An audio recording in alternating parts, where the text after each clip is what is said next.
let's talk about your introduction and your conclusion. Many of you chose to start your introduction with an attention getter that uses a hypothetical situation. Imagine that you are a young mother who's just given birth to her first child, and the doctor comes in the room and diagnoses you with a life-threatening kidney disease. Hi, my name is Shaunte, and today I'd like to talk to you about polycystic kidney disease and why you should be an organ donor. Hey folks, guess what? We don't like that. We are not fans of the imagined scenario. Here's why. Think about the worst scenario of something that you can think of, right? All those terrible things. The world right now is crashing. It's falling apart. We don't want to think about that either. So many people are trying to tune out to that. If you don't want to think about it, neither does your audience. So giving them an imaginary scenario that is a bad thing, something that makes us feel terrible, something that none of us wants to imagine, it does the opposite of what you expect it to do for an attention getter. Instead of drawing your audience in, it actually pushes them out and stops them from listening, because we don't want to feel like that. We don't want to feel those emotions, especially at a time in our country when people are lacking in empathy. They're absolutely not going to want to feel the pain of someone else's situation. We have enough bad things going on in our life. So if you give them an imagined scenario that is something that is negative or that doesn't feel good, they're not going to imagine. And therefore you have failed at the attention getter. Now, instead of doing that imagined scenario, right? That's something that's really yucky. It doesn't feel good. Use a real story. Instead of saying, imagine this, go do your research. Find an article, find a newspaper, find a magazine, find something online that talks about the story of a real person. So instead of asking the audience to imagine that they were diagnosed with this life-threatening kidney disease, you're going to give them a story. In 1981, Shaunte Caraballo was diagnosed with a kidney disease just after giving birth. She should have expected this diagnosis. Her mother had been diagnosed with the same kidney disease and had died from it prematurely when she was only 17 years old. You think she would have expected it, but even hearing those words still makes it hard to hear. Hi, my name is Shaunte, and today I'd like to talk to you about why you should be an organ donor. See, the difference is I gave you the name of a person and made it that person. It's a lot easier for us to empathize with somebody else when it's not us trying to imagine ourselves in that situation.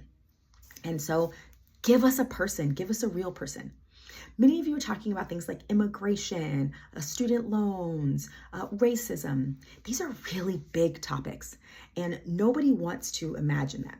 Frankly, I do not want to imagine what would make a mother walk for 3 months with her children to get to the US border. 3 months of walking, folks. You have to think that something absolutely terrible had to happen to walk for 3 months with your children. And yet, that is the true story for many immigrants who are coming from South and Central America and waiting to be immigrants here in our country to come here for asylum. But if I ask you to imagine that, nobody wants to. But if I instead told you about an actual woman, give you a name her children, talk about the country where they're from, what they fled from, and why it was so important for them to actually come and wait and seek asylum at our border, that's different. Now, that's a name, that's a face, that's a real person. And now I don't have to imagine that scenario. I can feel bad for that person. I can feel that. That's better than it being me. So let's not use imagined scenarios for things that are negative. What we do want to do, though, is if you want to use that imagined hypothetical scenario, if you use that, make it something positive or something that hasn't happened yet. Like, imagine the United States when no student has to pay for college education, where they are allowed to go to the school of their choice wherever they get accepted into and can focus solely on their studies without having to figure out a way to pay for their education or come up with the money to pay tuition or take out student loans. That's something I want to imagine. I hope that's something you want to imagine too. That's great. Or Imagine a world where we are able to recycle 100% of our the things that we use in this country, right? Why would I want to imagine that? It hasn't happened yet, right? So things that are in the future, things that are good, things that haven't happened yet, we want to imagine those. We do not want to imagine bad things. We don't want to put ourselves in that scenario. So let's not use those. Now that you've tackled the attention getter, amazeballs, right? Then you need to go on to your topic revelation statement. So you got your attention getter, and then in your topic revelation statement, you want to introduce yourself and the topic. Hi, my name is Shaunte, and today I'd like to talk to you about why you should be an organ donor. Reveal your name, reveal the topic. Got it. So we're building our introduction. After that, you're going to preview your main points. For our class, super simple. We have problems, causes, and solutions. You do not need to add more than that. I add a little bit more to that, but it's still relatively simple. So I'll give you that. Hello, my name is Shaunte. Today, I'd like to talk to you about why you should be an organ donor. First, I want to talk to you about the problem with organ donation in this country. Next, I want to talk to you about why we have this problem. And lastly, I want to give you some solutions where we can actually solve this problem and you can make a difference and literally save lives. That's it, folks. That's your whole introduction. Do not leave those parts out. The topic revelation statement is important because it says who you are and what the speech is about. That's really important. We need that. That is the topic, right? And because you're introducing yourself in the body of the speech, not before you get started, it allows you to draw the audience in and then tell them who you are and what you're going to talk about first. We always want to grab their attention first and then tell them who we are and what the topic is. Kind of like, surprise, here we go. And then you're going to lead them into that. We need to know what you're going to talk about. Everybody wants to know what's coming up. What are the coming attractions? So that's why you're going to tell them. First, I'm going to talk about this. Next, we're going to talk about this. And lastly, we're going to talk about this. Great. And keep it simple. You don't need to spend a whole lot of time on that. Now, fast forward to your conclusion. Why do I do these two things together? Because they're bookends of your speech and they should be so similar. That's why I ask you to put them in the same quadrant on your magic note card, because your conclusion should have pretty much the same things that you put in your introduction. So when you get to your conclusion, you're going to start with a sort of edited topic revelation statement. So you're going to say, so today I talked to you about why you should be an organ donor. First thing, that's your sort of TRS, right? Revisit there. Then you're going to review your main points.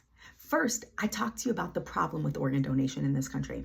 Next, I talked to you about why we have this problem. And lastly, I gave you some solutions for how we can change this, solve it, and literally save lives. The last thing you're going to do is revisit whatever you talked about in that attention getter. So I gave you a true story about a woman, right? So I'm going to finish my story. If you chose to give us a fact or a statistic, or you gave us a quotation, you need to revisit that and talk about it. Give us a little more information. Since mine was a story about a real person, I'm going to give you the end of that story, right? And then I'm going to do a call to action at the very end that says, hey, remember, this is what you should do to fix that. And then say thank you. So here is the finished conclusion. So today, I talked to you about why you should be an organ donor. First, I talked about the problem with organ donation in this country.